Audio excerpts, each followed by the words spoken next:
આપ સર્વ વિદ્યાર્થી મિત્રોનું ફરી એકવાર હાર્દિક સ્વાગત છે। આજે આપણે ધોરણ 5ના પર્યાવરણ વિષયના પાઠ નંબર 12 જો આ ખૂટી જાય તો ના ભાગ 2 વિશે અભ્યાસ કરીશું। પૃથ્વીના પેટાળમાંનો ખજાનો। પૃથ્વીના પેટાળમાં કઈ જગ્યાએ ઓઇલ છે તે શોધવું સરળ નથી હોતું। વૈજ્ઞાનિકો તેને શોધવા માટે ખાસ તકનીકો અને યંત્રનો ઉપયોગ કરે છે। પછી પાઇપો અને યંત્ર દ્વારા પેટ્રોલિયમ બહાર ખેંચવામાં આવે છે। તો બાળકો, પેટ્રોલિયમને જમીન પરથી અને પાણી પર એમ 2 રીતે શોધવામાં આવે છે। જમીન ઉપર અહીં તમે જોઈ શકો છો કેટલાક સાધનો, વાહનો અને યંત્રની મદદથી ખાસ પ્રકારના સાઉન્ડ વેવ્સ જમીનની અંદર છોડવામાં આવે છે અને તે જ્યારે પાછા આવે છે તેના ઉપરથી વૈજ્ઞાનિકો અંદાજ લગાવે છે કે આ જગ્યાએ પેટ્રોલિયમ એટલે કે ઓઇલ છે કે નહીં। તેવી જ રીતે સમુદ્ર ઉપર આ વસ્તુ શિપ દ્વારા એટલે કે જહાજ દ્વારા કરવામાં આવે છે। જહાજમાંથી કેટલાક સાઉન્ડ વેવ્સ પૃથ્વીની સપાટીની નીચે છોડવામાં આવે છે અને એ જ્યારે અથડાઈને ફરી પાછા ઉપર આવે તો તેના પરથી વૈજ્ઞાનિકો અંદાજ લગાવે છે કે કઈ જગ્યાએ પેટ્રોલિયમ અથવા તો ઓઇલ છે। હવે પેટ્રોલિયમ અથવા તો ઓઇલ મળી ગયા પછી આ ત્રીજા ફોટામાં તમે જોઈ શકો છો ખાસ પ્રકારના યંત્ર અને પાઇપોની મદદથી આ પેટ્રોલિયમને બહાર કાઢવામાં આવે છે। પૃથ્વીના પેટાળમાંથી મળતું ખનિજ તેલ અથવા તો ઓઇલ ગંધવાળું, જાડું અને ઘેરા રંગનું પ્રવાહી હોય છે। તેની અંદર ઘણી બધી વસ્તુઓ ભળેલી હોય છે। તેને સાફ કરવા અને જુદું પાડવા માટે રિફાઇનરીમાં મોકલવામાં આવે છે। અહીં તમે પેટ્રોલિયમની શુદ્ધિકરણની રિફાઇનરી જોઈ શકો છો। તો જમીનમાંથી જે પેટ્રોલિયમ બહાર નીકળે છે તેને શુદ્ધિકરણ કરવા માટે આવડી મોટી રિફાઇનરીની સ્થાપના કરવી પડતી હોય છે। બાળ દોસ્તો, તમે જાણો છો કે એશિયાની સૌથી મોટી પેટ્રોલિયમ શુદ્ધિકરણની રિફાઇનરી આપણા ગુજરાતની અંદર જામનગર ખાતે આવેલી છે। આપણે આ પેટ્રોલિયમમાંથી જ kerosene, diesel, petrol, engine oil અને વિમાન માટે ઈંધણ પ્રાપ્ત કરીએ છીએ। શું તમે જાણો છો કે એલપીજી, વેક્સ, કોલટાર, ગ્રીસ વગેરે પણ તેમાંથી જ મેળવવામાં આવે છે। આ ઉપરાંત બીજી વસ્તુઓ જેવી કે પ્લાસ્ટિક અને પેઇન્ટ્સ બનાવવા માટે પણ તેનો ઉપયોગ થાય છે। અહીં કેટલાક શબ્દો આપેલા છે એલપીજી, વેક્સ, કોલટાર, ગ્રીસ તે શું હોય છે? તો ચાલો આપણે તેને સમજવાનો પ્રયત્ન કરીએ। એલપીજી એટલે કે લિક્વિફાઈડ પેટ્રોલિયમ ગેસ। એલપીજીનો ઉપયોગ આપણે રાંધણ ગેસ તરીકે કરીએ છીએ। ત્યારબાદ વેક્સ એટલે કે મીણ। આપણે મીણબત્તીમાં જે મીણ જોઈએ છીએ તેને વેક્સ કહેવામાં આવે છે અને તે પણ આપણને પેટ્રોલિયમમાંથી જ પ્રાપ્ત થાય છે। કોલટારનો ઉપયોગ દવાઓ બનાવવા, પરફ્યુમ બનાવવા અને રોડ રસ્તાઓ બનાવવા માટે પણ થાય છે। આ ઉપરાંત છેલ્લો શબ્દ છે ગ્રીસ, જેનો ઉપયોગ મશીનોની અંદર ઘર્ષણ દૂર કરવા માટે થતો હોય છે। જુઓ, આ બાળકો શું વિચારે છે કે મેં ઈંધણ બચાવવા વિશે વિચારવાનું ચાલુ કરી દીધું છે।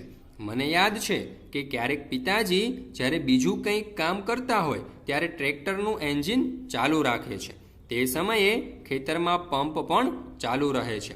કેટલું બધું નુકસાન થાય। જ્યારે હું ઘરે જઈશ ત્યારે પિતાજી સાથે આ બાબત ઉપર ચોક્કસ વાત કરીશ। બાળ દોસ્તો, રસ્તા પર વાહનોની સંખ્યા ઘટાડવા અને ઈંધણ બચાવવા માટે આપણે કેવા પ્રયત્ન કરવા જોઈએ? તો જાહેર વાહનો જેવા કે બસ અને ટ્રેનનો ઉપયોગ કરવો જોઈએ। એક ઓફિસમાં કામ કરતા વ્યક્તિઓએ એક જ કારનો ઉપયોગ કરવો જોઈએ। એટલે કે એક ઓફિસમાં 4 વ્યક્તિ કામ કરતા હોય તો 4 વ્યક્તિઓએ એક જ કાર લઈને જવું જોઈએ। શાળા અને કોલેજના બાળકોએ પણ બસ કે ટ્રેનનો ઉપયોગ કરવો જોઈએ। શાળા, કોલેજ કે ઓફિસ જો નજીક હોય તો આપણે ચાલીને જ જવું જોઈએ। આમ આ પ્રકારના પ્રયત્ન કરીએ તો રસ્તા પર વાહનોની સંખ્યા પણ ઘટાડી શકાય અને આપણું ઈંધણ પણ બચાવી શકીએ આપણે। લખો, બધા વાહનો શાનાથી ચાલે છે? મોટા ભાગના વાહનો પેટ્રોલ, ડીઝલ અને સીએનજીની મદદથી ચાલે છે. કેટલાક વાહનો વીજળીની મદદથી પણ ચાલતા હોય છે, જ્યારે સાયકલ અને પેડલ રિક્ષા માનવ શ્રમથી ચાલે છે.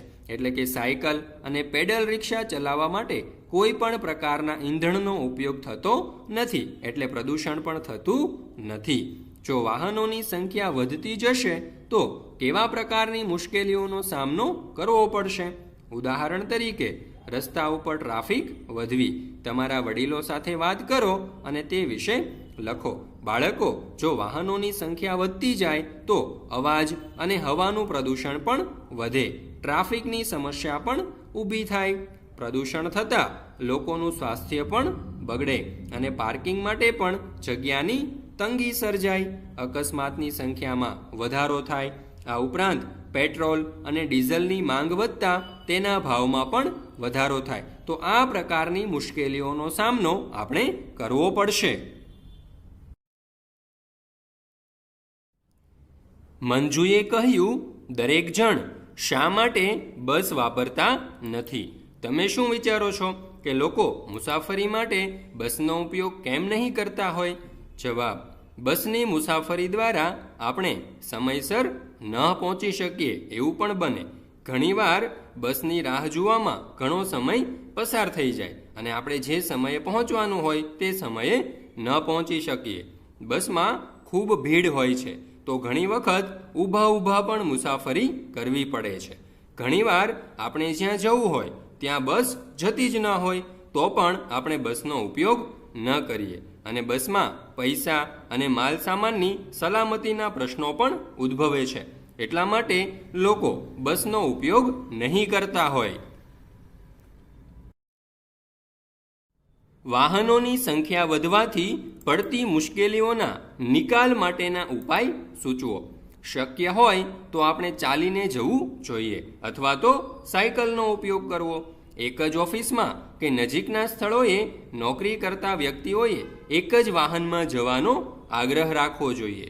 નોકરી ધંધા પર જવા માટે જાહેર વાહનો જેવા કે બસ અને ટ્રેનનો ઉપયોગ કરવો જોઈએ.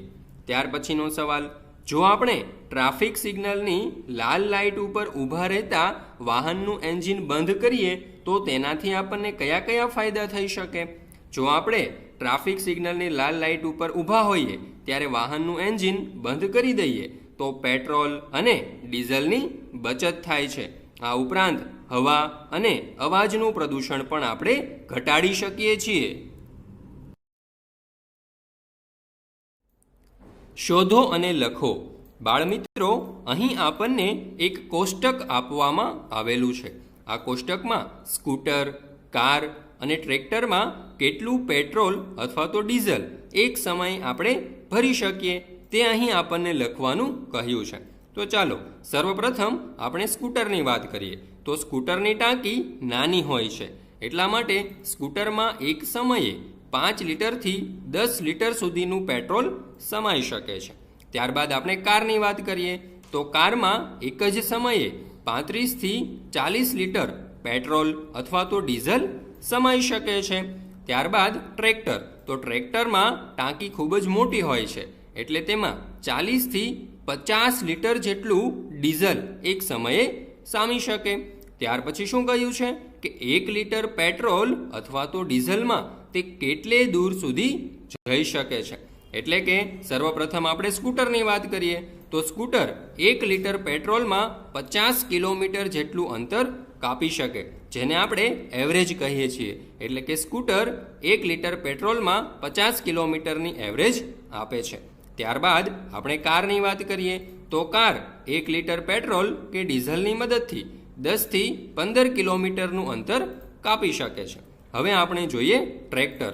તો ટ્રેક્ટરનું એન્જિન ખૂબ મોટું હોય છે, એટલા માટે તે 1 લીટર ડીઝલમાં ફક્ત 8થી 10 કિલોમીટરનું અંતર જ કાપી શકે છે.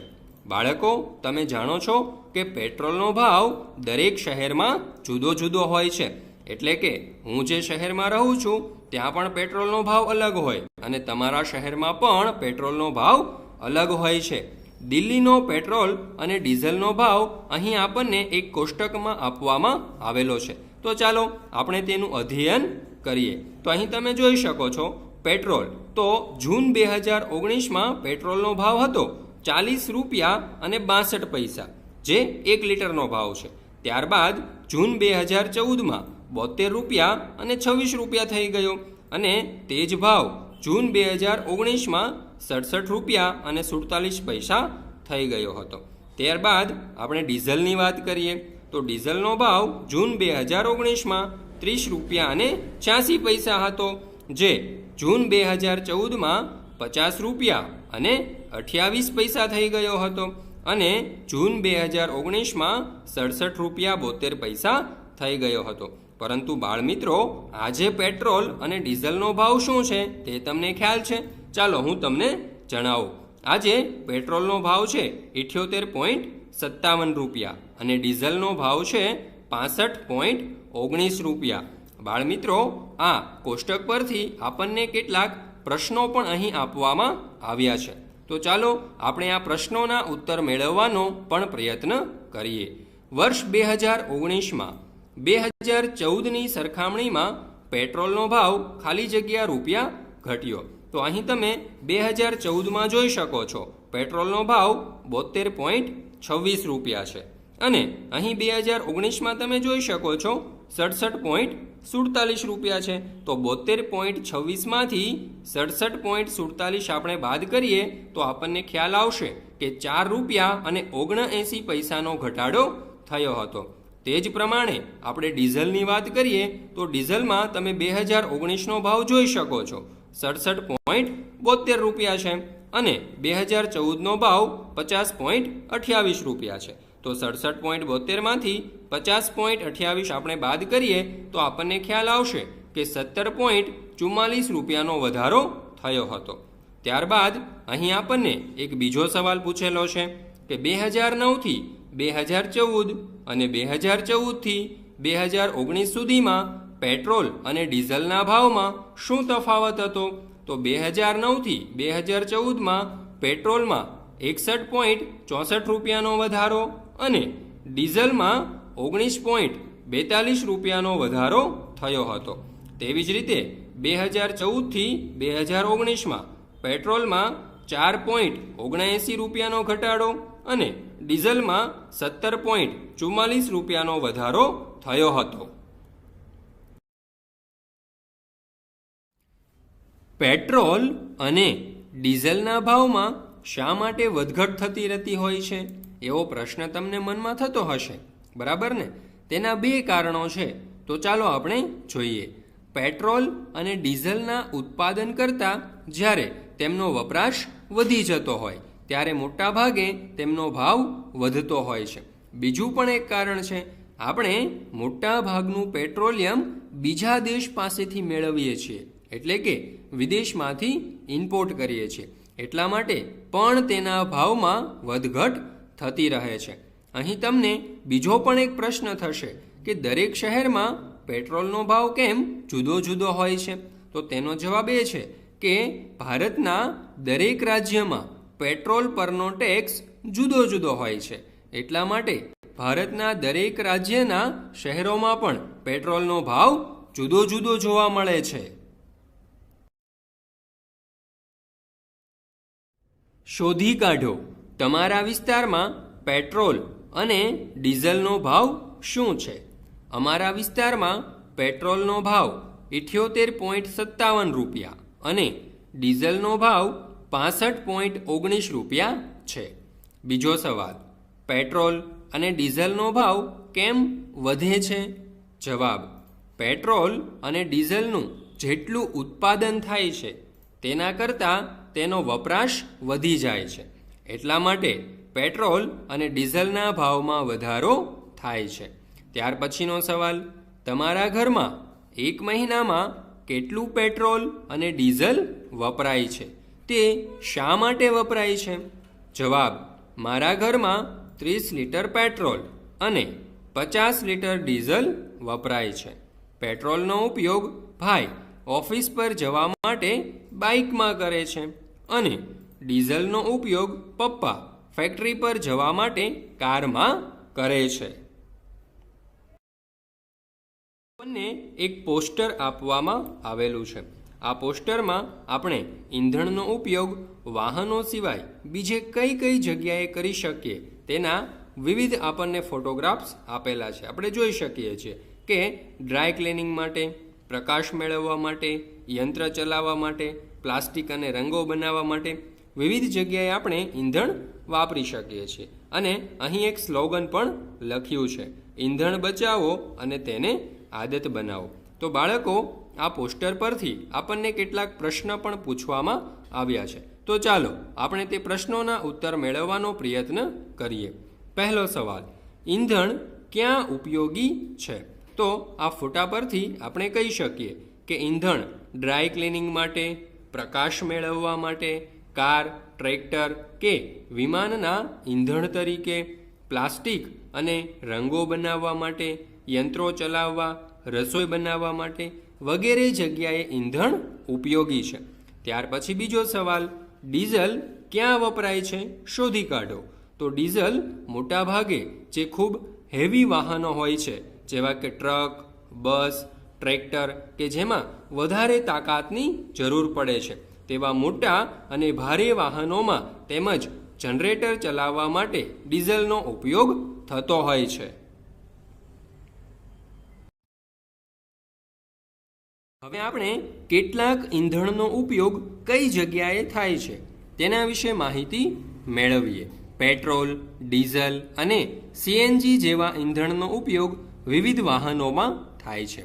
એલપીજીનો ઉપયોગ રાંધણ ગેસ તરીકે રસોઈ બનાવવા માટે કરવામાં આવે છે.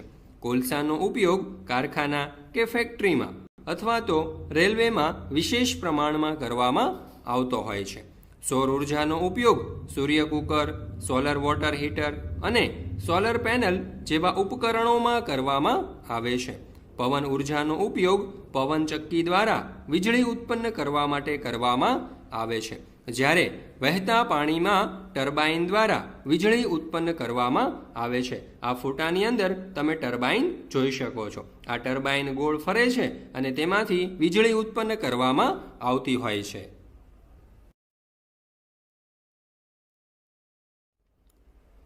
તમારી જેવી જ એક છોકરી દિવ્યાએ સરસ મજાની કવિતા લખી છે અને તે કવિતા તેના મિત્રો પાસે વાંચે છે.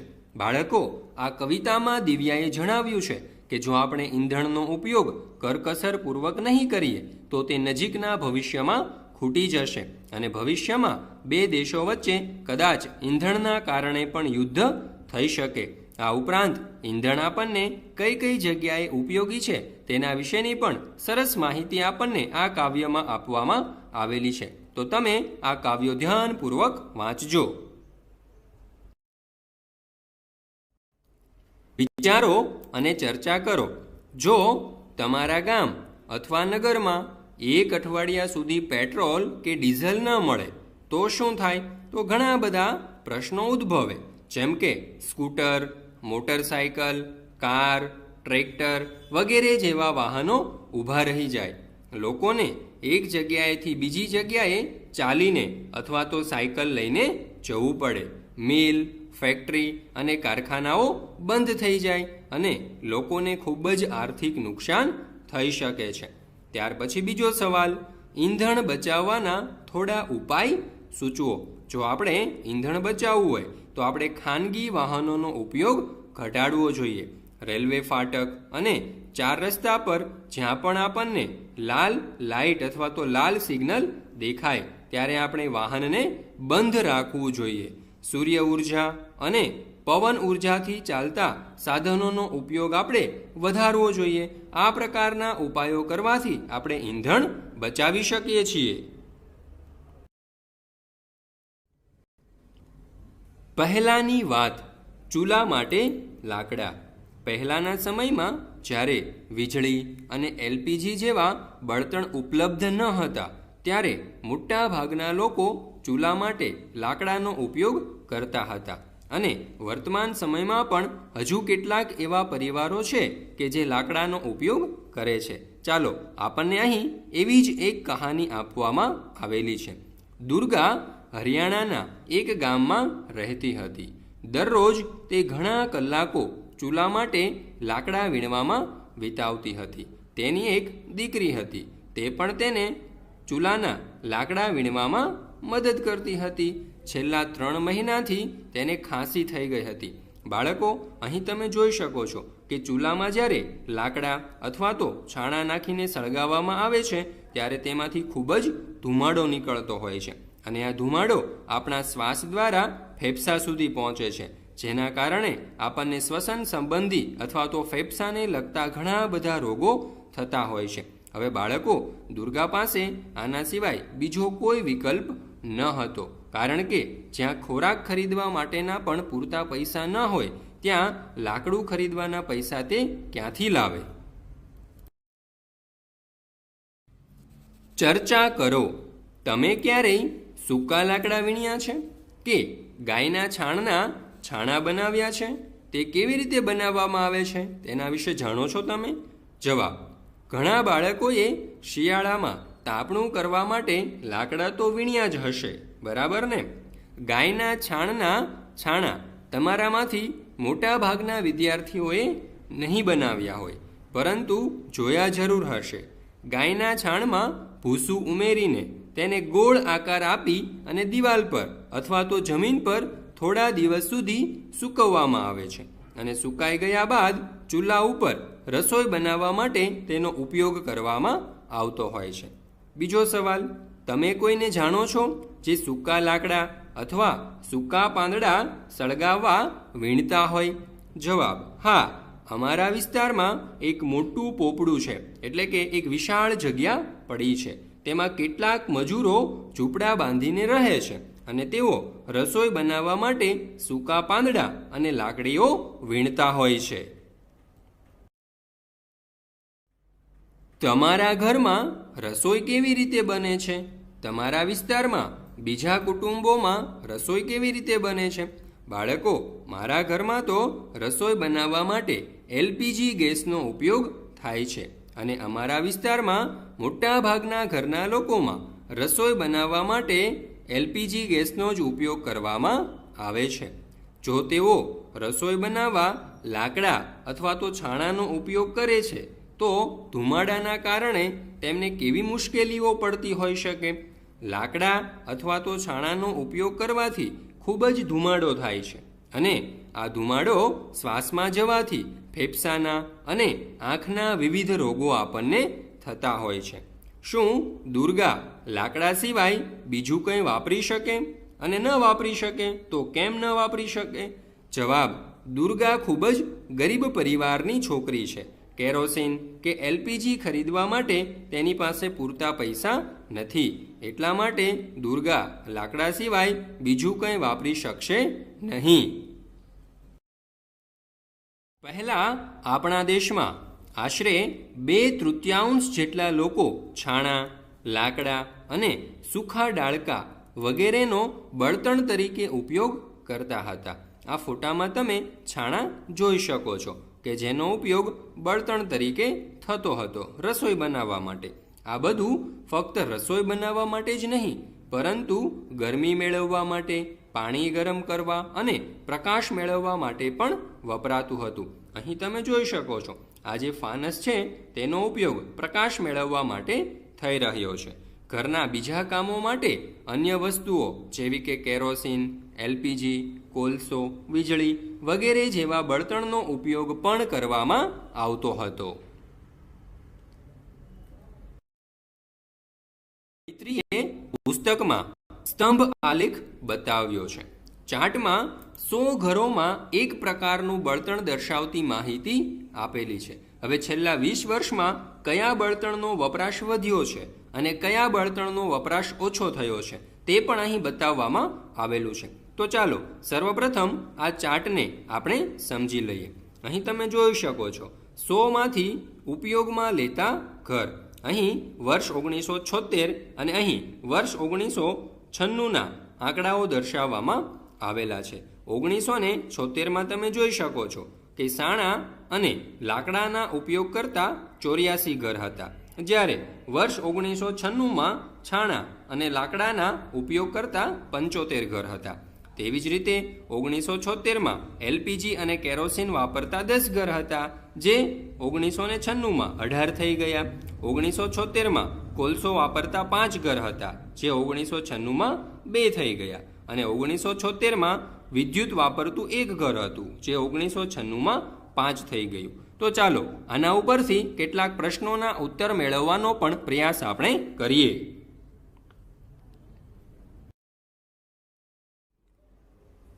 વર્ષ 1996માં 100માંથી કેટલા ઘરોમાં છાણા અને લાકડાનો ઉપયોગ કરવામાં આવતો હતો? ઉત્તર: વર્ષ 1996માં 100માંથી 75 ઘરમાં છાણા અને લાકડાનો ઉપયોગ કરવામાં આવતો હતો. બીજો સવાલ: વર્ષ 1976માં કયા બળતણનો સૌથી ઓછો ઉપયોગ થયો હતો?